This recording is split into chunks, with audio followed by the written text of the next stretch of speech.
So hello guys, आंनि साइकेलखौ फाहामहैनो थांबाय दं। ओमफ्राय बिथाङा मा होनोमोनलाय बेयो साइकेलनि माबा साइकेल लायनो ब्लग इनि गोदान इउटुब चेनेल खुलिदों आरोना। ओमफ्राय स गाइस जों दा आंनि साइकेलनि फाहामहैनो थांबाय दं। नोंथांमोननो नायलांबाय था। स गाइस जों दा थांबाय, नै दा बिथाङा फैबाय दं।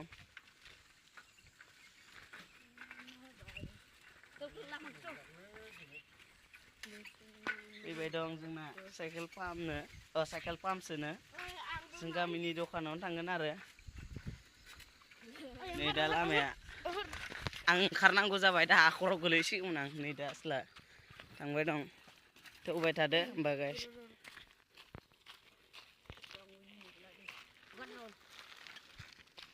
स गाइस दा बिथाङा विलि होदो, दिनैसो फार्स्ट टाइम जागोन जायाखै दिनैसो नायदो आरो ना विलि होनानै। दा बिथाङा गिदिंफिननानै विलि होफिननो नागिरबाय। नायनोसै, हादो हानाया एसे हादो।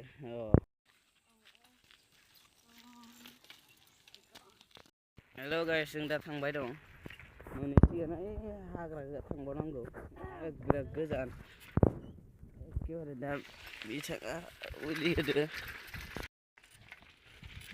हेल' गाइस जों दा ससे मोनफैबाय, नै दा बिथाङा विलि होदो।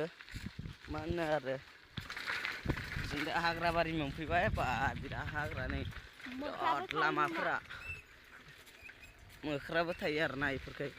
जों दा साइकेल फाहामसोनो थांबाय दं, माने बिराद गोजान आरोना लामायाबो, थांनोबो हाया माने साइकेल लाबानो नै साला साखाखौनो दिख्रुबबायसो।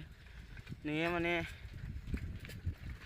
नैबे हायाव माने बादाम गायदो आरोना बेहाय। जों दा थांबाय दं, फाहामसोनो फैदोंमोन, नाथाय नै जों दा दखानानो गैया। नै बेखौ नुबाय, नै आसोल साइकेल सालायनो बानानै जों दा थांबाय।